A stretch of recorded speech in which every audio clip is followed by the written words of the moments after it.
എല്ലാ പ്രിയപ്പെട്ടവർക്കും മുരളി നിലനാട് നോവൽസിലേക്ക് ഹൃദ്യമായ സ്വാഗതം. മുരളി നിലനാട് എഴുതിയ പ്രേമപൂജ തുടരുന്നു. അവതരണം രാജീവ് വെഞ്ഞാറമൂട്.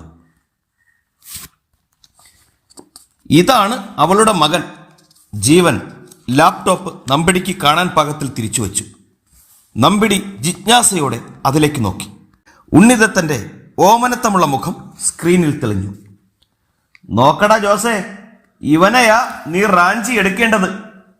പിന്നിൽ കൈകെട്ടി നിന്ന തീക്കോയി ജോസിനോട് നമ്പിടി പറഞ്ഞു. മുതലാളി വിവരങ്ങൾ തന്നേക്ക്. തീക്കോയി ജോസ് കുറ്റിത്താടി ചൊറിഞ്ഞു. സ്കൂളിൽ നിന്ന് അവനെ കടത്തിക്കൊണ്ടു പോകാൻ പറ്റില്ല. അതിന് യോജിച്ച സ്ഥലം വീടും പരിസരവുമാണ്, ജീവൻ പറഞ്ഞു. അതെനിക്ക് വിട്ടേക്ക്, നിസ്സാരമട്ടിൽ തീക്കോയി ജോസ് പ്രതികരിച്ചു.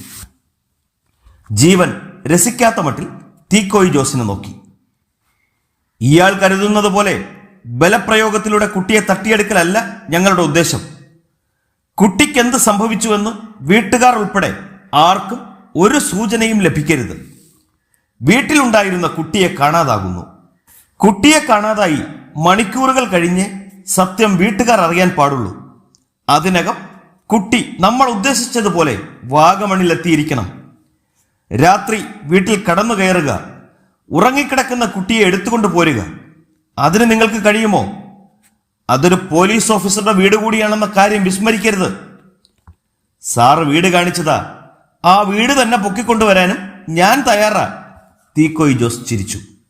അതേന്ന് നമ്പിടി തലകുലുക്കി. ഗുഡ്. നേരം പുലരുമ്പോ കുട്ടിയെ കാണാതാകുന്നു. വിവരം പൂജ അറിയുന്നു. ആദിയും പെങ്ങളും കുട്ടിയെ സ്ഥലം മാറ്റിയിട്ട് കളവ് പറയുകയാണെന്നേ പൂജ വിശ്വസിക്കൂ. അവളെ ഞാനത് വിശ്വസിപ്പിക്കുന്ന പിടി. അവനെയും അവളെയും ബദ്ധശത്രുക്കളാക്കും. ജീവൻ ചിരിച്ചു. നിങ്ങളൊരു ബുദ്ധിരാക്ഷസനാ ഡോക്ടറെ, നമ്പിടി അഭിനന്ദിച്ചു. വൈകിട്ട് അവൾ എന്നെ വിളിച്ചിരുന്നു. നാട്ടിൽ നിന്ന് അവൾ തിരിച്ചെത്തിയിട്ടുണ്ട്. കുഞ്ഞിനെ ഏറ്റെടുത്ത് മകനായി പ്രഖ്യാപിച്ച് കൂടെ താമസിപ്പിക്കാനാണ് അവളുടെ തീരുമാനം. അതിനെന്റെ സഹായം ചോദിച്ചാ വിളിച്ചത്. ആദി കുട്ടിയെ വിട്ടുകൊടുക്കില്ലെന്ന് ഉറപ്പല്ലേ? കുട്ടി എവിടെയാണെന്ന് അവൾ ഇതുവരെയും എന്നോട് പറഞ്ഞിട്ടില്ല.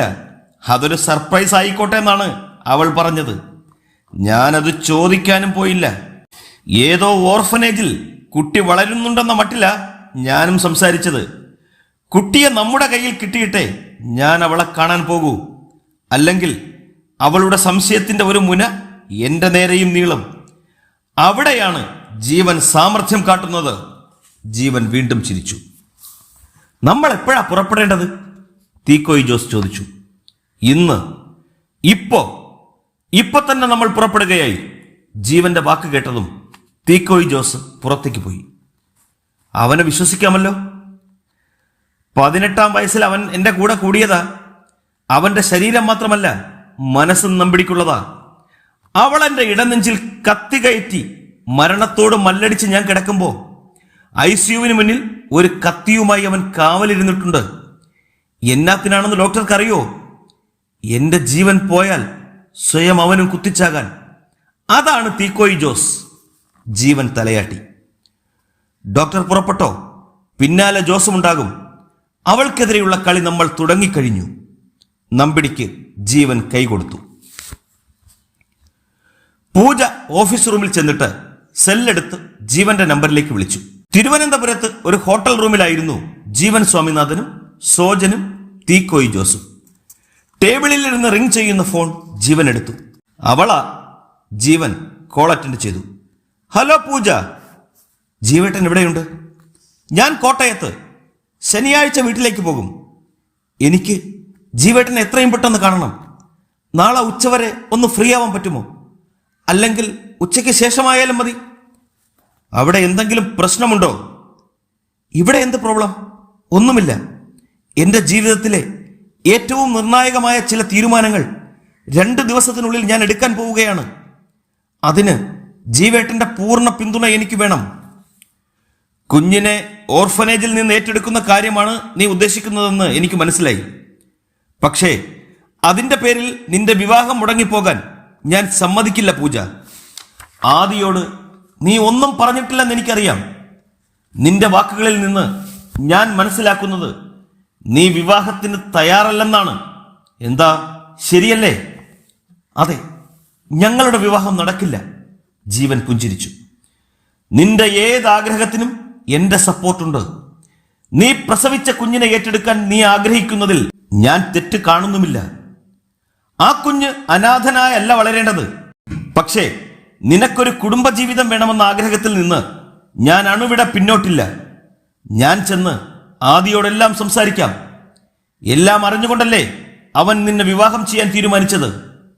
ഈ പുതിയ അറിവും അവൻ അംഗീകരിക്കും. നിന്നെയും കുഞ്ഞിനെയും സ്വീകരിക്കാൻ അവൻ തയ്യാറാകും.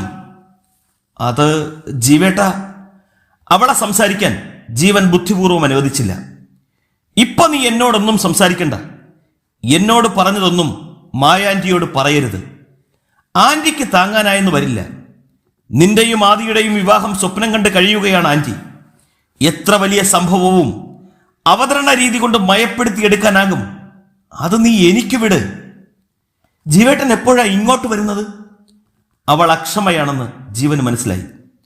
നാളെ 2 സർജറി വെച്ചിട്ടുണ്ട്. മറ്റന്നാൾ ഉച്ചയോടെ ഞാൻ ഇടുക്കിക്ക് വരാം. പ്രിയയോടും കുഞ്ഞാറ്റയോടും നാളെ കോട്ടയത്തിന് വരാനും പറയാം. നമുക്ക് 3 പേർക്കും കൂടി എന്താ വേണ്ടതെന്ന് ആലോചിക്കാം. ശരി ജീവേട്ട.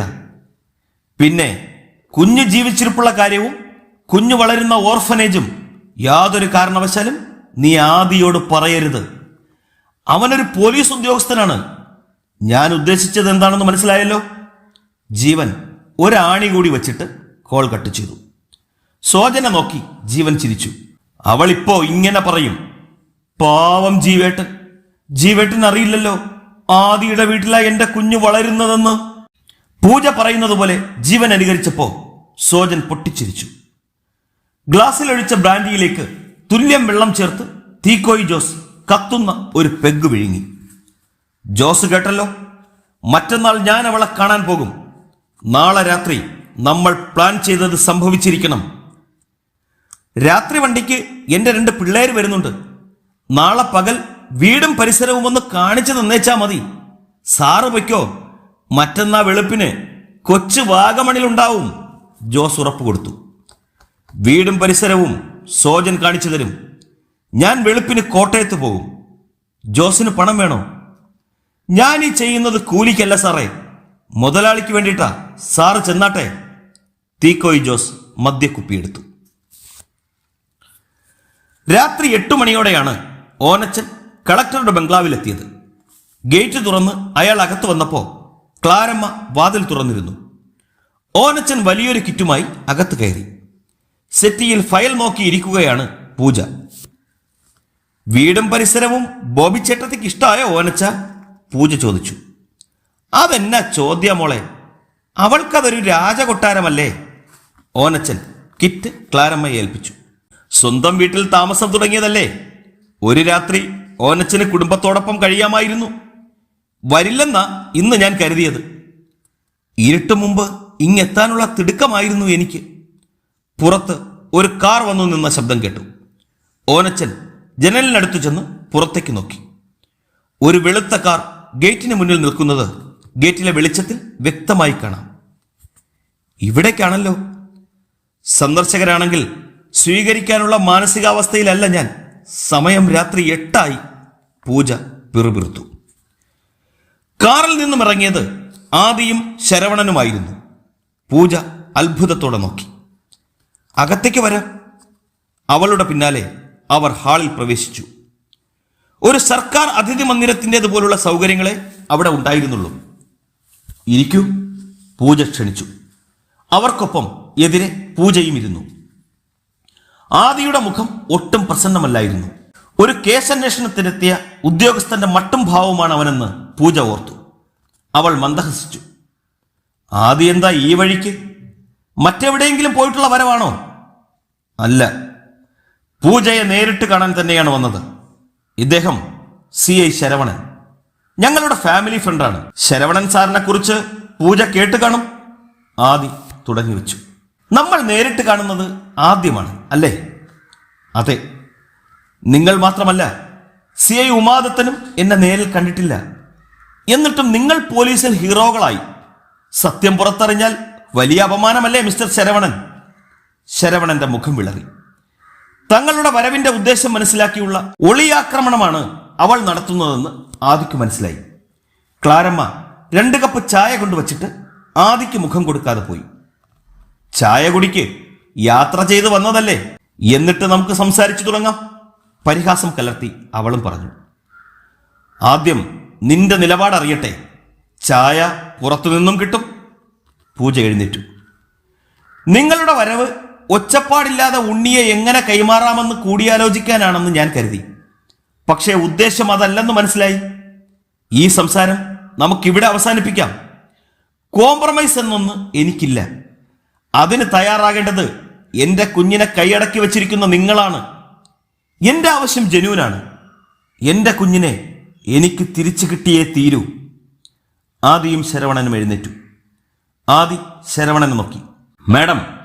മാഡത്തിന്റെ വാദഗതികൾ ഒന്നും തന്നെ വിലപ്പോവില്ല. വലിയ തെളിവായി മാഡം കൊണ്ടു നടക്കുന്ന ആ CD ഞാനും കേട്ടതാണ്. അതെങ്ങനെ ഒരു എവിഡൻസ് ആകും? അത് വച്ച് ഇത്തരമൊരു കേസ് വിധി പറയാൻ ഒരു കോടതിക്കും കഴിയില്ല. ഒരു ശബ്ദരേഖയുടെ അടിസ്ഥാനത്തിലാണോ മാതൃത്വത്തിന് വിധി പറയേണ്ടത്? ഇക്കാലം അത്രയും ഒരു കുഞ്ഞിനെ പോറ്റി വളർത്തിയ ഒരു അമ്മയ്ക്ക് ഒരു വിലയുമില്ലേ? കോടതിക്ക് വേണ്ടത് വ്യക്തമായ തെളിവുകളാണ്. ആ തെളിവുകൾ ഹാജരാക്കാൻ ഹോസ്പിറ്റൽ അധികൃതർക്ക് കഴിയും. ശരവണനെ തുടരാൻ പൂജ അനുവദിച്ചില്ല. Shut up your mouth. എന്റെ മാതൃത്വത്തിന് താൻ വിലയിടുന്നോ? എന്റെ മുന്നിൽ നിന്ന് പ്രസംഗിക്കാൻ താൻ ആരാണ്? പറയണോ, തന്നെ ആരാ ഇങ്ങോട്ട് ക്ഷണിച്ചത്? പൂജ ക്ഷോഭിച്ചുകൊണ്ട് അയാളുടെ നേരെ ചെന്നു. നിങ്ങൾക്ക് ആദി സാർ കൽപ്പിക്കുന്ന വിലയോർത്ത് മാത്രമാണ് നേരിട്ടൊന്ന് സംസാരിക്കാമെന്ന് കരുതിയത്. അതല്ലാതെ നിങ്ങൾ ജില്ലാ കളക്ടറാണെന്ന ഭയഭക്തി കൊണ്ടൊന്നുമല്ല. ഒന്ന് ഞാൻ പറയാം, നിയമത്തിന്റെ വഴിക്കായാലും ഭീഷണിയുടെ വഴിക്കായാലും നടക്കില്ല കൊച്ചെ നിന്റെ ഈ വ്യാമോഹം. നിങ്ങൾ അല്പം മുമ്പ് പറഞ്ഞില്ലേ, ഒരു വശത്തിന് എന്തിനും പോന്ന ആളുകളുണ്ടെന്ന്. ഉണ്ട്. ശരവണൻ ഒരാൾ മതി. ഉമാദത്തൻ സാറിന്റെ കുടുംബത്തെ ഏത് കൊമ്പത്തിരിക്കുന്നവൻ തൊട്ടുകളിച്ചാലും ഞാൻ വച്ചു വെറുപ്പിക്കില്ല. പൂജ കോപം കൊണ്ട് കത്തി. Get out. അവൾ പുറത്തേക്ക് വിരൽ ചൂണ്ടി. പോലീസിലെ ഒരു ക്രിമിനലിനെയും കൂട്ടിക്കൊണ്ടുവന്ന് കളക്ടറെ ഭീഷണിപ്പെടുത്തുകയാണ് നിങ്ങൾ. ഇതിന്റെ കോൺസിക്വൻസ് എന്താണെന്ന് നിങ്ങൾക്കറിയാമല്ലോ. വെറുതെ വിടില്ല ഞാൻ. ആദിയെ നോക്കി പൂജ പൊട്ടിത്തെറിച്ചു. ശരി, നമുക്കിറങ്ങാം സാർ. ഇനി ഈ വിഷയത്തിൽ സംസാരമില്ല. ജയിക്കാൻ വേണ്ടി 2 കൂട്ടർക്കും കളിക്കാം. നിന്റെ പുതിയ അവകാശവാദം ഞാൻ ആമിച്ചേച്ചിയോട് പറയാൻ പോവുകയാണ്. മനസ്സുകൊണ്ട് ആമിച്ചേച്ചിയും പ്രതിരോധിച്ചു തുടങ്ങട്ടെ. ആദി പുറത്തേക്ക് നടക്കാൻ തുടങ്ങിയപ്പോൾ പൂജ പറഞ്ഞു, നാളെ വൈകുന്നേരം ഞാൻ ഇവിടെ നിന്ന് തിരിക്കും. പിറ്റേന്ന് രാവിലെ ഞാനും മമ്മിയും നിങ്ങളുടെ വീട്ടിൽ വരും. ഉണ്ണിയെ കൂടാതെ നിങ്ങളുടെ വീട്ടിൽ നിന്ന് പൂജ മടങ്ങില്ല. ഉമാദത്തൻ സാറിന്റെ കുഞ്ഞിനെ നീ കണ്ടിട്ട് വേണ്ടേ? ആദിക്കൊപ്പം നടക്കുമ്പോൾ ശരവണൻ പറഞ്ഞത് പൂജ കേട്ടു. അവർ കാറിൽ കയറിയപ്പോൾ ഓനച്ചനും ക്ലാരമ്മയും അവിടേക്ക് വന്നു. ചുട്ടു പഴുത്തു നിൽക്കുകയായിരുന്നു പൂജ. അയാളൊരു പക്കാ ക്രിമിനലാണ്. സൂക്ഷിക്കണം അയാളെ. ഷാനുവിന്റെ ബാപ്പയെ അയാൾ കടത്തിക്കൊണ്ടുപോയി എന്തെങ്കിലും ചെയ്താൽ ഞാൻ തോറ്റുപോകും. ഓനച്ചനും ക്ലാരമ്മയും ഭീതിയോടെ മുഖാമുഖം നോക്കി. പൂജ വേഗം സെല്ലെടുത്ത് സൈനുദ്ദീന്റെ നമ്പറിൽ വിളിച്ചു. പരിധിക്ക് പുറത്താണെന്ന മറുപടിയാണ് കിട്ടിയത്. വീണ്ടും പൂജ ശ്രമിച്ച് പരാജയപ്പെട്ടു. ഇപ്പോ സഹായിക്കാൻ ജീവന് മാത്രമേ കഴിയൂ എന്ന് അവൾക്ക് തോന്നി. എന്തായാലും വിവരങ്ങളെല്ലാം അയാളെ അറിയിക്കാനിരുന്നതാണ്. ജീവന്റെ സുഹൃത്തുക്കൾ ആരെങ്കിലും കടപ്പുറത്ത് ചെന്ന് ബാപ്പയോട് മാറി നിൽക്കാൻ പറയും. അവൾ ജീവന്റെ നമ്പറിലേക്ക് വിളിച്ചു. ജീവനും പ്രിയയും കുഞ്ഞും ഹോട്ടൽ മുറിയിലേക്ക് കയറിയപ്പോഴാണ് അവന്റെ സെല്ലിലേക്ക് പൂജയുടെ കോൾ വന്നത്. കുഞ്ഞിനെ ബെഡിൽ കിടത്തിയിട്ട് പ്രിയ ബാത്റൂമിലേക്ക് പോയി. കയ്യിലിരുന്ന സെൽ റിംഗ് ചെയ്ത് തീരുന്നതുവരെ ജീവൻ അതിലേക്ക് നോക്കി നിന്നു. ടേബിളിലിരുന്ന പ്രിയയുടെ സെല്ലെടുത്ത് അവൻ സ്വിച്ച് ഓഫ് ചെയ്തു. ഇനി പൂജയോട് സംസാരിച്ചാൽ കുട്ടി ആദിയുടെ വീട്ടിൽ വളരുന്ന കാര്യം അവൾ പറഞ്ഞെന്നിരിക്കും. അത് പാടില്ല. പൂജയുടെ കുട്ടി മിസ്സിംഗ് ആയ ശേഷമേ താൻ ആ സത്യം അറിയാവൂ. അതുവരെ ജീവൻ സ്വാമിനാഥൻ തികച്ചും ഇന്നസെന്റ്. വീണ്ടും സെൽ റിംഗ് ചെയ്തു. അവൻ ഫോൺ സൈലന്റ് ആക്കിയിട്ട് കോറിഡോറിൽ ഇറങ്ങി. കോൾ നിലച്ചയുടൻ തീക്കോയി ജോസിന്റെ നമ്പറിലേക്ക് വിളിച്ചു. പറയണം സാർ. തീക്കോയി ജോസിന്റെ സ്വരം വന്നു. നിങ്ങൾ വീടും പരിസരവും വാച്ച് ചെയ്തോ? എല്ലാം കണ്ടുവച്ചിട്ടുണ്ട് സാറേ. നല്ല മഴയുണ്ട്. കാര്യങ്ങൾ കൂടുതൽ അനുകൂലമാകും. 1-നും 2-നും ഇടയ്ക്ക് ഞങ്ങൾ ദൗത്യം പൂർത്തിയാക്കിയിരിക്കും. 2 മണിക്ക് മുമ്പേ നിങ്ങൾ അവിടെ നിന്ന് തിരിച്ചിരിക്കണം. വഴിയിൽ ചെക്കിംഗ് ഉണ്ടാവും. സാർ അതോർത്തൊന്നും ടെൻഷൻ ആവണ്ട. വിശേഷങ്ങൾ അറിയാൻ വേണ്ടിയിട്ട് ഇടയ്ക്കിടയ്ക്ക് വിളിക്കുകയും വേണ്ട. നാളെ വാഗമണിൽ എത്തിയിട്ട് ഞാൻ വിളിച്ചുകൊള്ളാം. കോൾ കട്ടായി. കുറച്ചുനേരം അവിടെ ചിന്തിച്ചു നിന്നിട്ട് ജീവൻ മുറിയിലേക്ക് നടന്നു. അപ്പോൾ സെല്ലിൽ പൂജയുടെ കോൾ തെളിഞ്ഞു നിൽപ്പുണ്ടായിരുന്നു.